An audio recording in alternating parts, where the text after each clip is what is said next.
अब आप मुझे बताइए, आप हर साल चरागा करते हैं, ये रोशनी करते हैं, ये कुमकुबे लगाते हैं, ये क्या नाजायज़ व हराम है?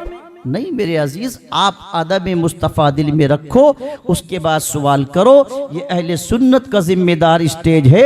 अल्हम्दुलिल्लाह आपके सवालात तो कम पड़ सकते हैं, मगर अहले सुन्नत के स्टेज से जवाबात की कमी नहीं हो सकती है। और हजरत मेरी ज़बान उस वक्त तक कोई माना, कोई हैसियत नहीं रखती जब तक कि मैं अपने दावे पर कुरान और हदीस के दलाइल की मोहर ना लगा दूँ। और अब आपकी जिम्मेदारी ये कि जब कुरान और हदीस के दलाइल मिल जाएं तो फिर अगर मगर किंतु परंतु इस्तेमाल नहीं होगा। फिर मोमिन की शान ये है कि अल्लाह व रसूल के फरामीन को सुनकर के वो सर झुका दिया करता है ना। फिर कोई कंफ्यूजन नहीं, फिर कोई असल में रिश्ता नाता नहीं, फिर कोई बहानाबाजी नहीं। जहां अल्लाह उसके रसूल का पैगाम हमें दलाइल के तौर पे मिल जाए तो फिर हमें कुछ नहीं करना है, बस हमें अपना सर उसके आगे झुका देना है। यही मोमिन की जिम्मेदारी है और यही मोमिन की रिस्पॉन्सिबिलिटी है, याद रखिएगा आप। हाँ, हम कहते हैं अल्हम्दुलिल्लाह हमारे इल्म में कमी हो सकती है, हमारी तैयारियों में कमी हो सकती है, हमारे फहम में कमी हो सकती है, हमारे इदराक में कमी हो सकती है, हमारे शऊर में कमी हो सकती है, हमारे तकल्लुम में कमी हो सकती है, हमारी गोयाई में कमी हो सकती है, हमारी खिताबत में कमी हो सकती है, मेरे फहमो इदराक में कमी हो सकती है, मगर अल्हम्दुलिल्लाह मेरे मसलक में कमी नहीं हो सकती है, याद रखिए अल्हम्दुलिल्लाह। मैं तो एक तालिब इल्म हूँ, मेरे उलमा मुझसे बड़े बैठे, मुझसे सीनियर बैठे, फिर किताबें मौजूद हैं। आपके सवालात कम पड़ेंगे, मगर कुरान कहता तिबियान लिकुल्ली शै, इसमें तो हर शय का बयान मौजूद है। कुल्लु सगीरिम व कबीरिम मुस्ततर, हर छोटी बड़ी बात कुरान के अंदर मौजूद है। वमा मिन गाइबतिन फिस समाई वल अर्द, ज़मीन व आसमान में कोई छुपी हुई बात ऐसी नहीं है जो इस रोशन किताब के अंदर मौजूद ना हो। हमने कुरान से कहा फिर तुझे पढ़ के लोग गुमराह कैसे हो गए, राह से भटक कैसे गए, आखिर वो इधर से उधर कैसे चले गए। कुछ जुमले मेरे इशारे की ज़बान में समझिएगा तो कुरान कहता युदिल्लु बिही कसीरम व यहदी बिही कसीरा, इसी कुरान को पढ़ के लोग गुमराह भी हो जाएंगे, इसी को पढ़ के मंजिले मकसूद तक भी पहुंच जाएंगे। हमने कहा इनकी पहचान क्या है, कहा जुमला सुनिए तवज्जो के साथ, जो कुरान को अपनी अक्ल के घोड़े दौड़ा करके पढ़ेंगे वो गुमराह हो जाएंगे। जो कुरान को अबू बकर, उमर, उस्मान और हैदर के इश्क में डूब करके पढ़ेंगे वो मंजिले मकसूद तक पहुंच जाएंगे।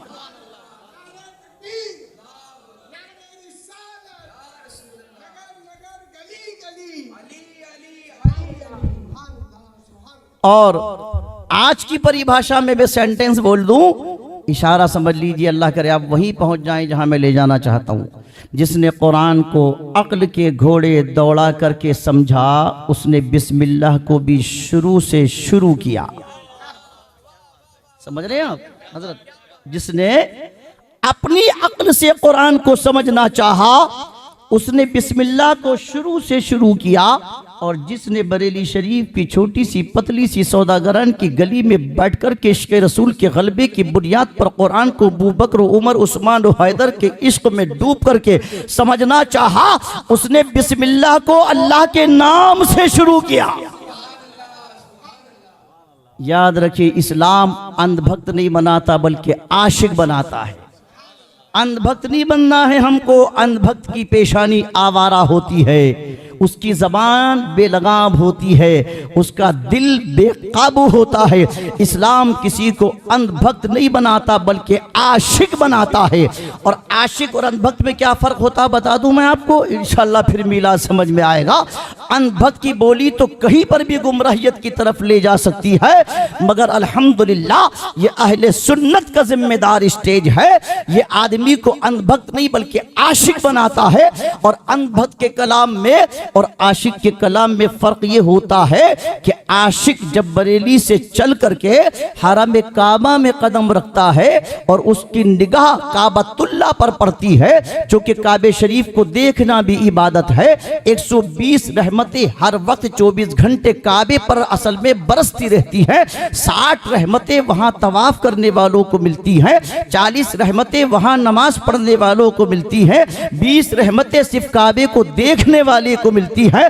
इमाम इश्क़ मोहब्बत की निगाह जब काबतुल्लाह पर पड़ती थी तो ये ऐसा आशिक था कि जिसको गिलाफ काबा के अंदर भी गुंबद खजरा के जलवे नजर आते थे, और हरम में खड़ा होकर के कहता था गौर से सुन तो रजा काबे से आती है सदा, गौर से सुन तो रजा काबे से आती है सदा, मेरी आंखों से मेरे प्यारे का रोजा देखो, और हाजियों आओ शहनशाह का रोजा देखो। काबा तो देख चुके, काबे का काबा देखो।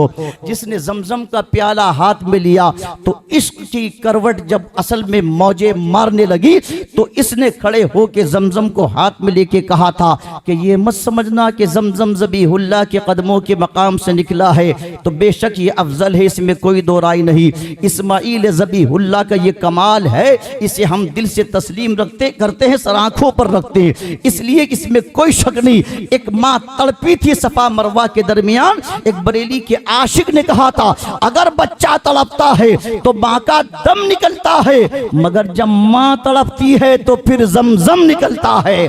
एक माँ तड़पी, अल्लाह ने जमजम का चश्मा जारी किया, 1 मिनट में 8000 लीटर निकलता है जमजम। तो इस आशिक ने हरम काबा के नजदीक खड़े होकर कहा तुम कहीं जमजम की वुसअत को देख कर के ये ना समझ लेना कि इस्माइल ज़बीहुल्लाह क्या सबसे अफजल हैं। उनका इश्क, उनकी मोहब्बत, उनका मकाम, उनका मर्तबा, उनका मनसब, उनकी पोजीशन, उनका वकार, उनकी हैसियत हमारे दिल में है। मगर इमाम ने वही कलम उठा के कहा क्या कि उनको बेमांगे, इनको बेमांगे मिला, उनको रगड़ कर एड़ियां, इनको बेमांगे मिला। किनको? सरकार ने हुदैबिया के सहरा में उंगलियों को रगड़ा तो पानी के चश्मे निकले कि नहीं निकले? अभी मैं 2 महीना पहले हुदैबिया पहुंचा अल्हम्दुलिल्लाह, और वहां मैंने यही रिवायत बयान करी। मेरे सरकार 1500 सहाबा इकराम के साथ थे, कमोबेश हजरत जाबिर की रिवायत है। और हुजूर ने उंगलियों को क्यों रगड़ा? जाबिर बोले आका पानी खत्म, अब पानी का इंतजाम कीजिए। सरकार ने ये नहीं फरमाया तुम भी यही हो मैं भी यही हूँ, पानी तुम भी तलाश करो मैं भी तलाश करूं। तलाश तो वो कर चुके थे। जब पानी न मिला तो मुस्तफ़ा की बारगाह में आए। बेशक मूसा कलीमुल्लाह का कमाल है ये कि उन्होंने लाठी मार के जमीन से पानी के चश्मे निकाले थे, पत्थरों से पानी निकाला था। हम इसके मुनकिर नहीं बल्कि खड़े होकर के इसको कबूल करते हैं। उनकी शान थी ये कि वो जहां लाठी मारते थे, मगर कहां मारते थे? अब इस पसे मंजर को देखिए, बैकग्राउंड को देखिए। मूसा कलीमुल्लाह पत्थरों से लाठी मार के पानी निकालते थे, चूंकि पत्थरों में पानी मौजूद होता है। हमारे यहाँ उत्तराखंड में आके देखिए, नैनीताल रानीखेत में देखिए, पहाड़ों से पानी के चश्मे निकलते हैं। जमीन के अंदर पानी है, पत्थरों में पानी है, पहाड़ों में पानी है। तो याद रखो ये उनका कमाल है, उनकी लाठी का कमाल है। मेरे मूसा कलीमुल्लाह का मौजज़ा है कि वो पत्थर पे लाठी मारे, पानी का चश्मा निकल जाए। जुमला सुनो, जो लाठी मार के पानी के मकाम से पानी निकाल दे उसे कलीमुल्लाह कहते हैं, और जो खून के मकाम से उंगलियों को रगड़ के पानी के चश्मे निकाले उसे हबीबुल्लाह कहा जाता है।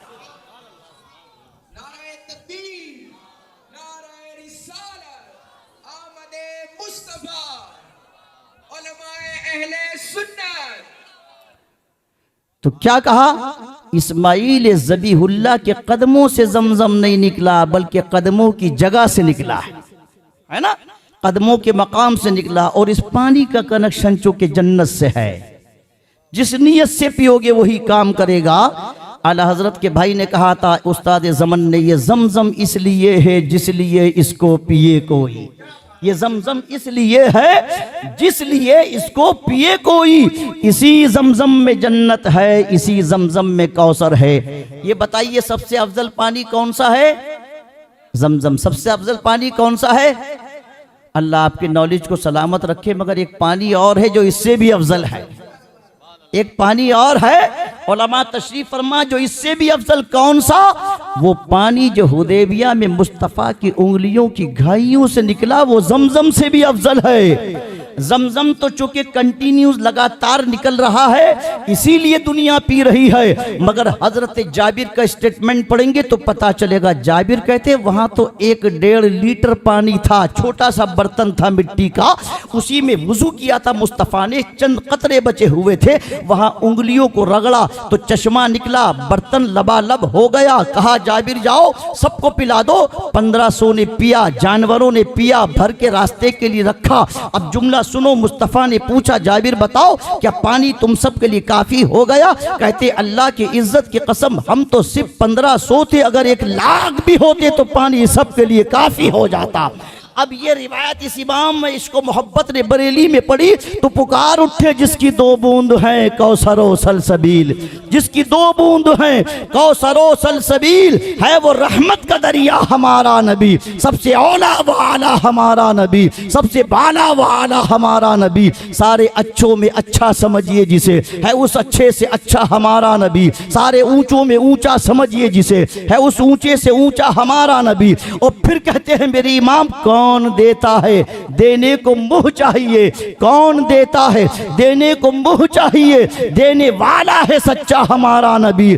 आज यूसुफ भी जिसकी गुलामी में है, तुमने देखा जुलेखा हमारा नबी, गोशा गोशा चमक जाएगा कब्र में, जलवा गर होगा जिस्म हमारा नबी। नफ्सी नफ्सी पुकारेंगे जब हश्र में, काम आएगा उस दम हमारा नबी। कौन देता है देने को मुंह चाहिए, देने वाला है सच्चा हमारा नबी।